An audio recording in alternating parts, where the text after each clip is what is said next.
here today with Sophia Koustas as our special guest. We're going to kick things off with her, and she's going to talk to us a little bit about the Global Dexterity method. Did I say that right? Yeah, you did.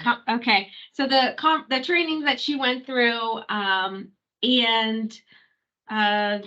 through her membership with the Active Citizen Network that paid for it, but and we could talk a little bit more about the scholarships available. But if you want to just start chatting, Sophia, and let us all know about your experience, what you did, and if we have questions, we could maybe jump in. Absolutely. And because I was like, okay, what do I leave? What don't I say? What do I share? I was like a little bit anxious. So I actually prepared a little like and I know it's not presentation, it's very casual.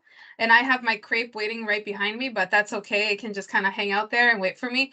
I will go through, I'll just use, if you don't mind, I'll share my screen just so that we have something to look at too, especially it's easier, I think, for people if they're not also live, if they want to just, just check it out. Here we go, share. And I promise I won't go overboard because I have class afterwards. So in any case, here's a little something that I prepared. So I was very fortunate. I jumped on the opportunity when I heard the offer last year, and the opportunity actually for us to apply for a scholarship in order to improve in some way. So at the time, I was also involved in a couple of nonprofits.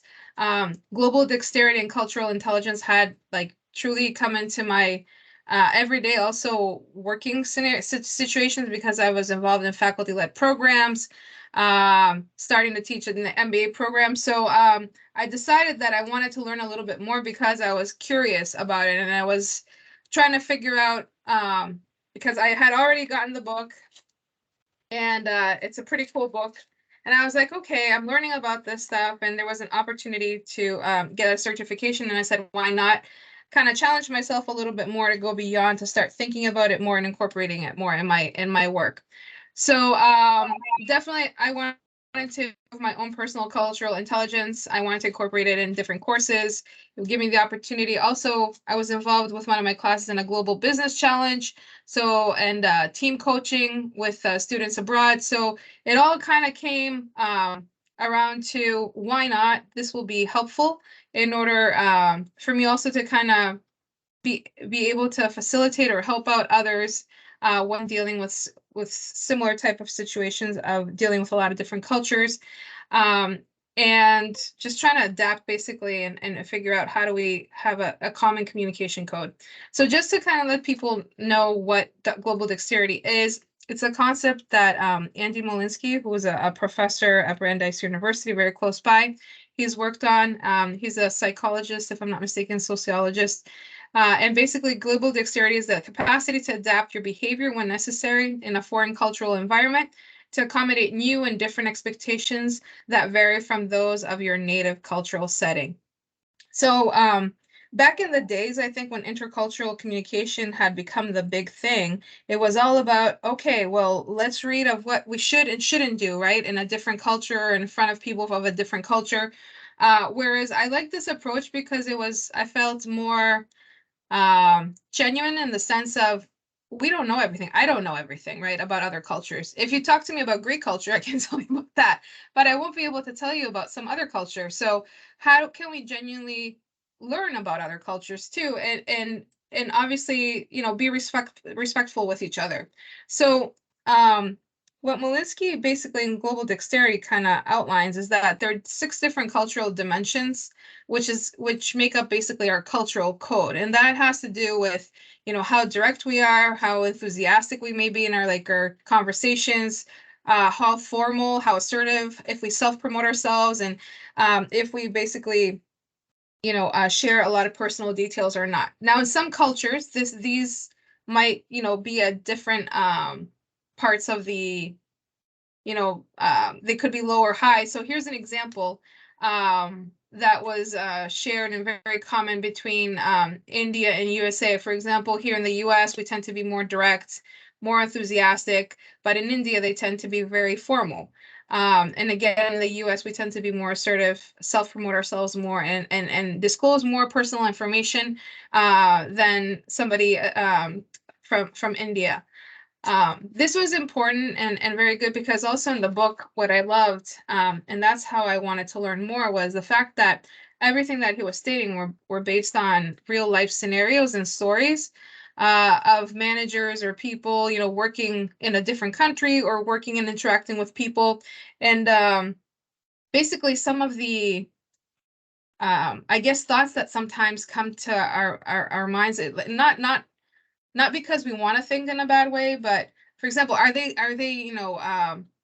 if somebody's not showing that they're enthusiastic, somebody might misunderstand that somebody's not even paying attention, right? And sometimes we even have those type of feelings, even with people from the same culture.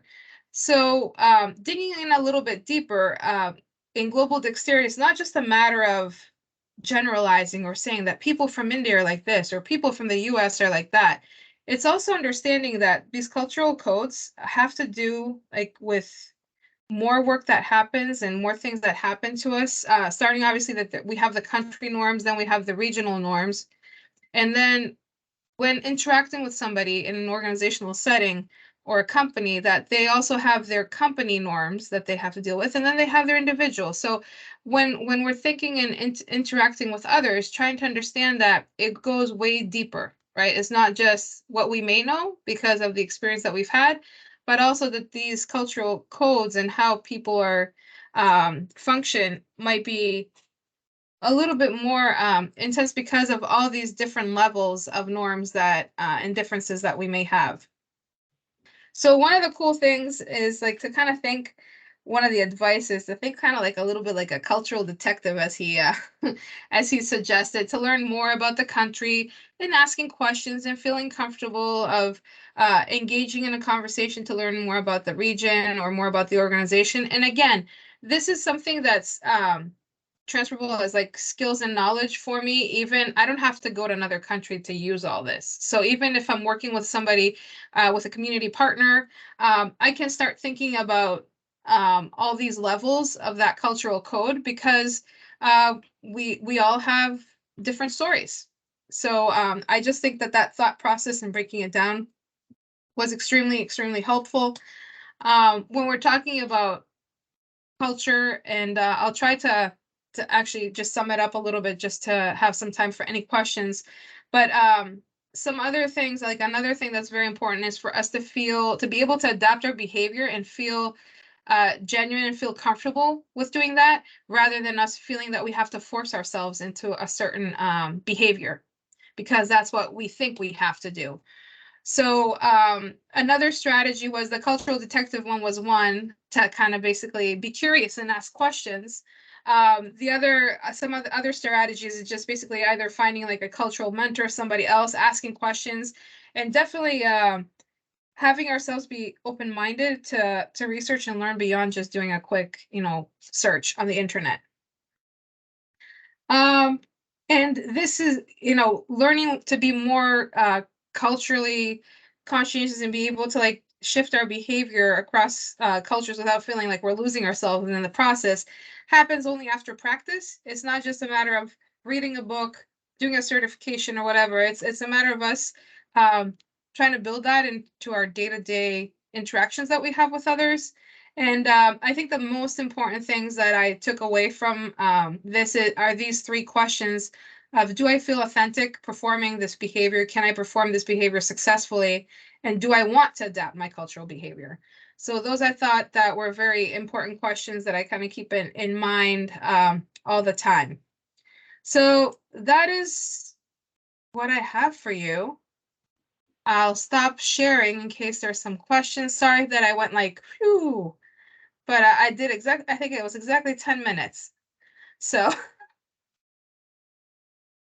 my radio days come in, handy.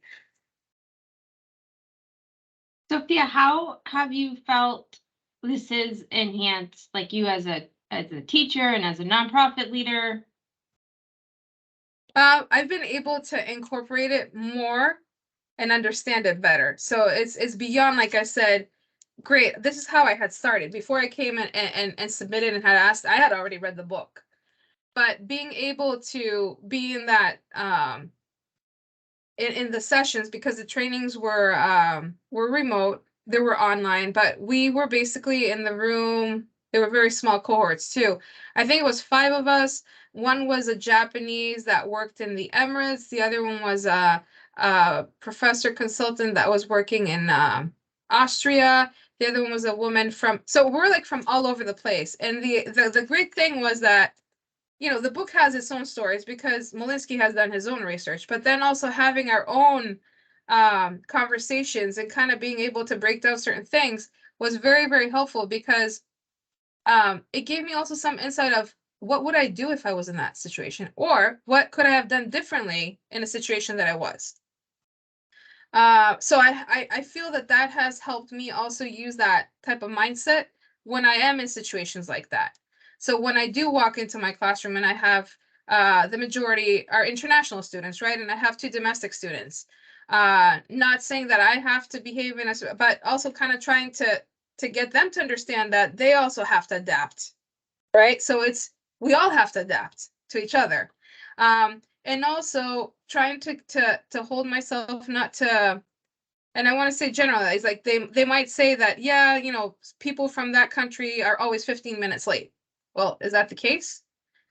Is that fair to say that? Because those are the types of subliminal like messages and generalizations that we start making because of our experiences sometimes too. But the question is, okay, let me break this down a little bit more. Let me find out more about this person and become more curious also to learn about that other person, more things. Not sure if I answered your question, but that's how I've found ways to infuse it basically in my day-to-day life. Cool. Great. Thanks, Sophia. That was awesome. Any other questions for Sophia? Hi, this is Vin. Are you guys able to hear me? Yeah, Yes. we can hear you, but we can't see you, just that you know.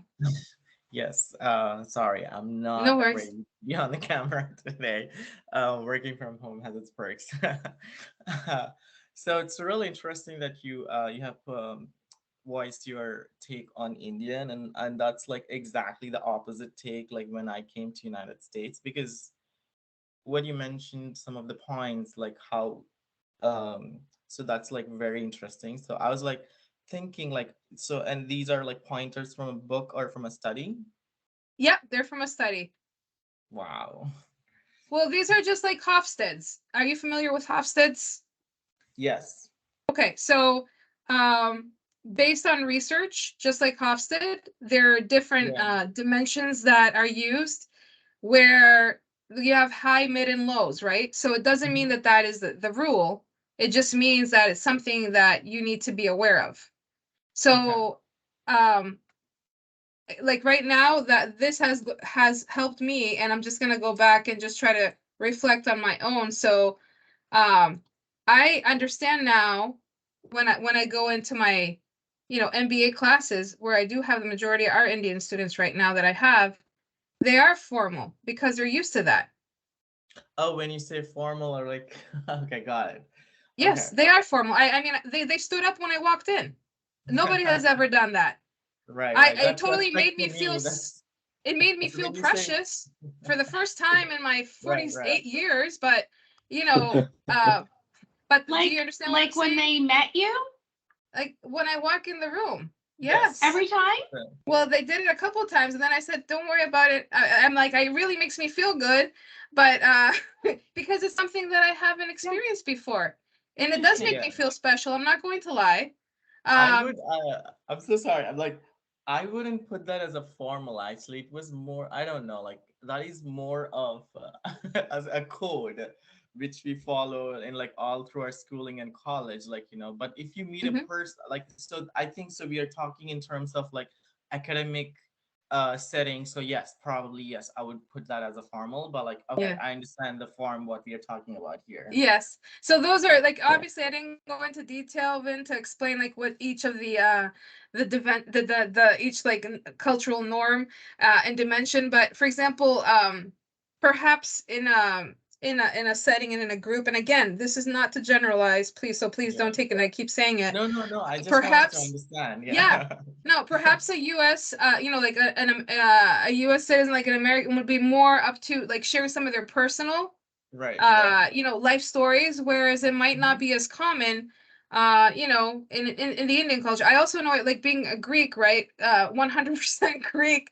Like I'll tell you, we were taught as kids, even though I was born here in the States, that I need to be formal with people that are older than me and people that I don't know very well. Like I have to address them with Mr., Miss, Doctor, whatever that is. And in the Greek language, we also have formal, like you have a formal, when you talk way, right? So, you, when you address somebody in the English language, is the same for plural and for, a single form. So, in abroad, it's not the same. Like abroad meaning like in the Greek language, in my example.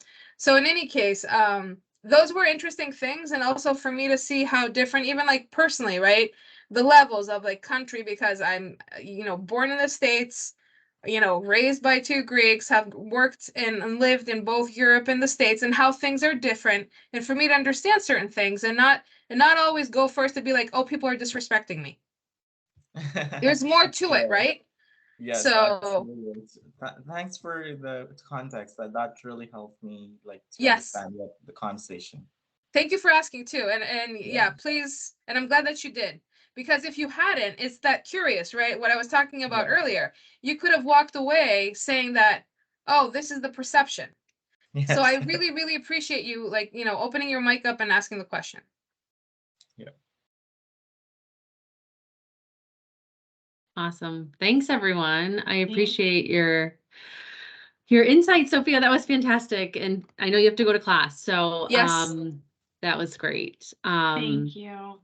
Take care, Perfect. everyone. Enjoy. Thanks, Thank you so Sophia. much for the opportunity. So in closing, what I wanted to say that had I not had the opportunity, probably because it was already on my to-do list, like how I have these goals, right? Like that at some point I want to get this, I want to do that.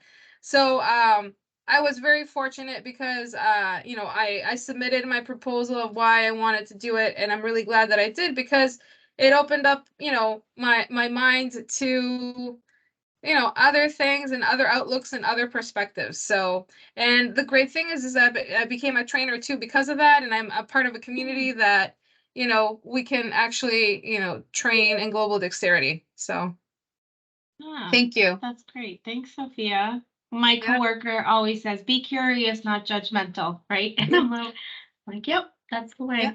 That's a good mantra. Sophia, Yep. I'm sorry, I was assigned on late today. What is the name of the book? It's called Global Dexterity, and it's by Andy Molinsky. Thank you. Yeah. Yeah, and he has some other books out too that he has worked on about basically working and being like outside of our comfort zone, because the two are very much interconnected.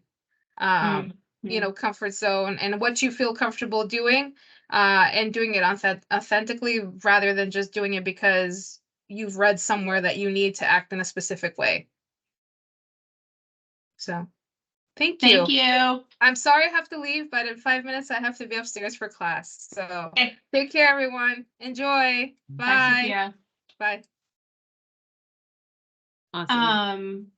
That was lovely to hear her experience, and I just want everyone to reiterate to everyone that we do have $2,500 a year that we can give to members to further their professional development, whatever that may be, in terms of helping helping you remain active citizens of the world. And so that can be stretched pretty far in terms of what that means. And Alli just put in the chat a link to fill out some forms if you're interested in accessing some of those funds. Any questions about that?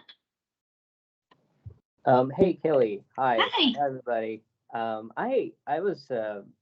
I wanted to get into little details about, how we can use that for professional development. Has to be specific to doing work or skills needed for working for a nonprofit, or it could be anything general topics associated, and we could use that for any other professional development. So we've sort of earmarked it for helping people further expand their skill set that could be used in like in a active citizen manner. So that doesn't have to be like for your work or for volunteering. It could even be like something you want to explore because you think you might use that skill down the line. So it's pretty, we're pretty vague on purpose because we know that this could mean many things to many people. So if you have a specific idea about something you'd like to use, feel free to reach out to Alli or I, and we can talk it through with you. Also, the form to fill out is not cumbersome, so you can also fill that out too, and one of us will get back to you. Okay. And Yeah, thank you for sharing in that. the form, it really just asks kind of like some basic information, what, you know, opportunity you're looking for, links to websites if you have that, how much the cost would be, with the hopes that, you know, if you do partake in this opportunity, that you would do something similar like Sophia did, right? Just educating the group on what you did, how it impacted like your day-to-day, or how you think it will impact your work in the future.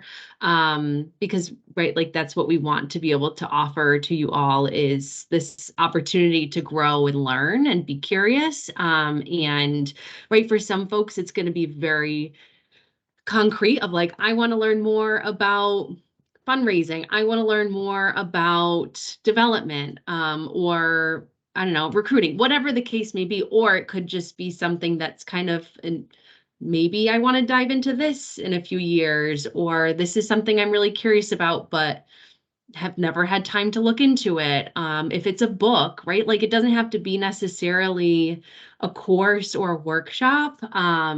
Just something that you think would be useful in your space, wherever you find yourself serving others.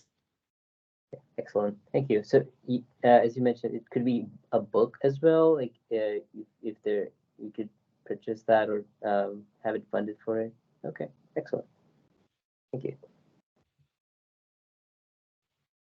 Yeah, I know. We have something similar on campus for some employees, and people can use the fund to get to take an Excel class or to take a photography class, and and there are ways of connecting all of this back to,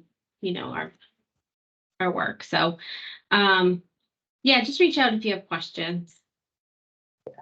I was thinking like yeah. environmental public health related classes, which are available in Coursera and other online platforms.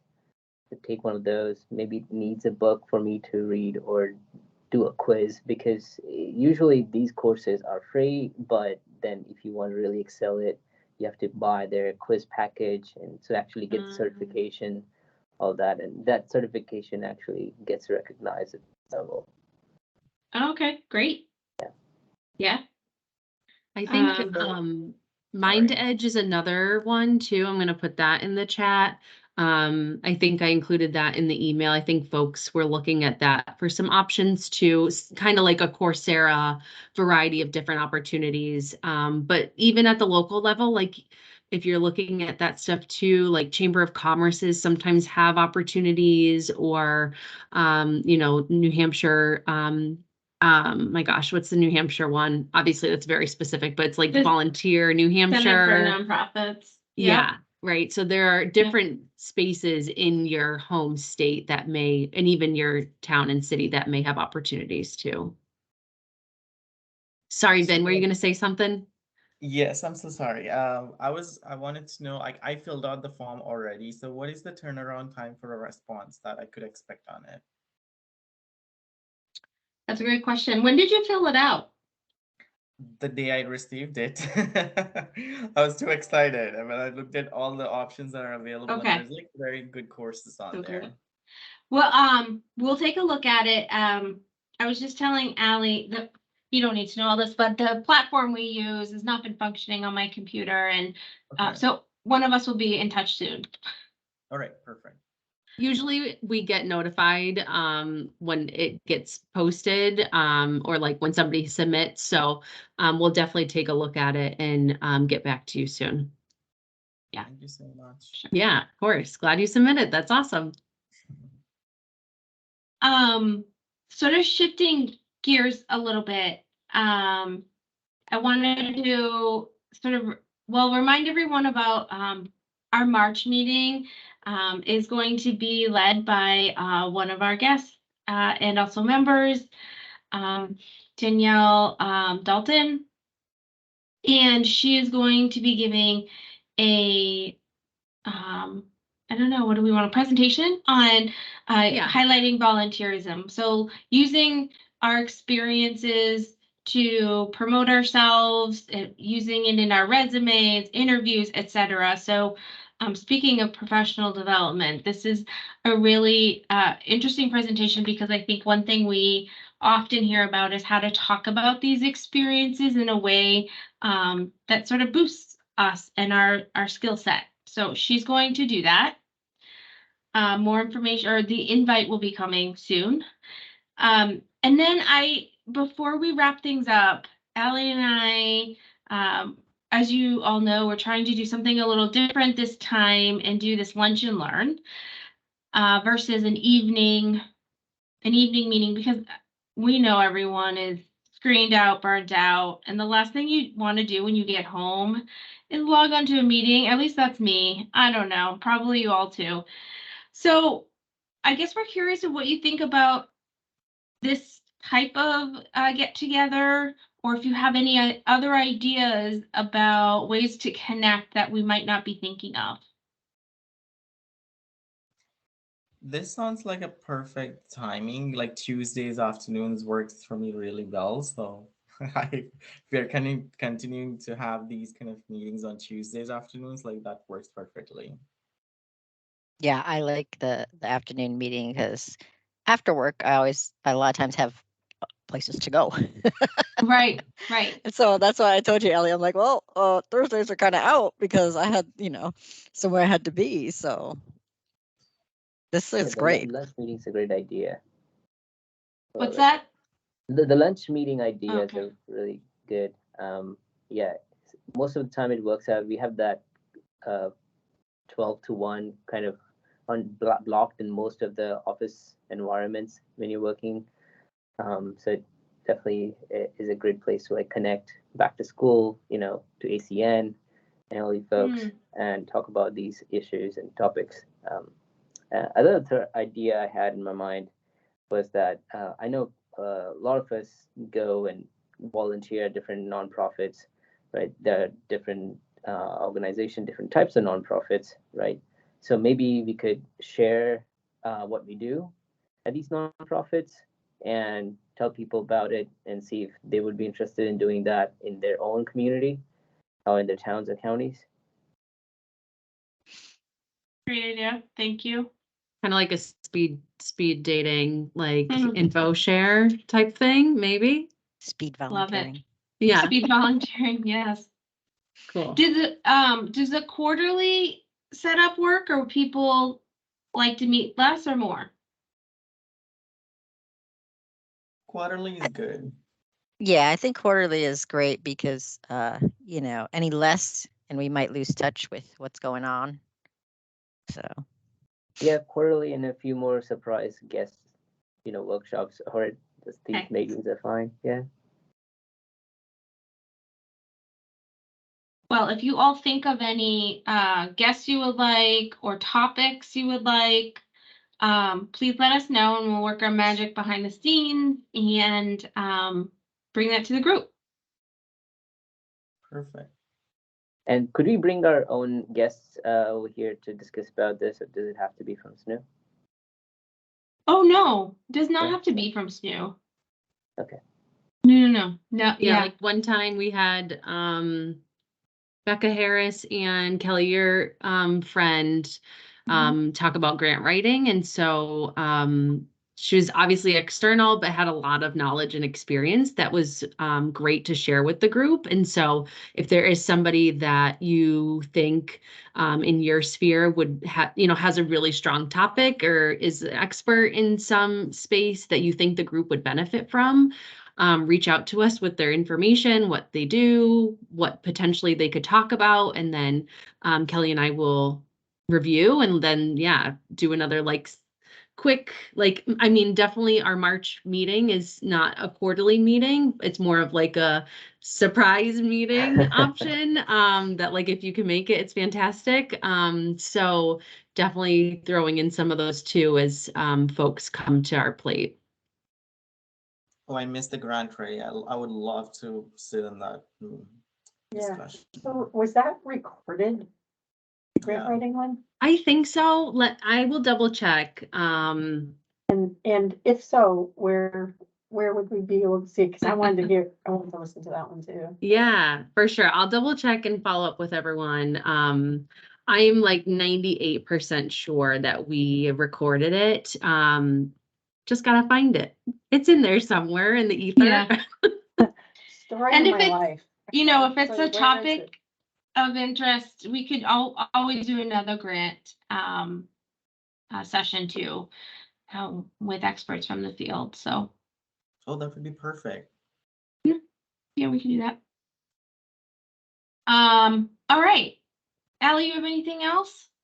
No, I think that's great. Yeah, just be on the lookout for an invite for the March session. Global Days is coming up really, really fast. So if you haven't submitted a project and you're interested in submitting a project, if you have questions about Global Days, about submitting a project or anything under the sun, feel free to reach out. We are kind of in prep mode. Global Days is February and March. March and April this year again. And so we will have a variety of at-home DIY projects, as well as in-person ones. So be on the lookout for that information. But if you are interested and have questions, feel free to reach out. Thanks, everyone. Thank you. Have a great day. You too. Have a good day. Good Bye. day, everybody. Bye.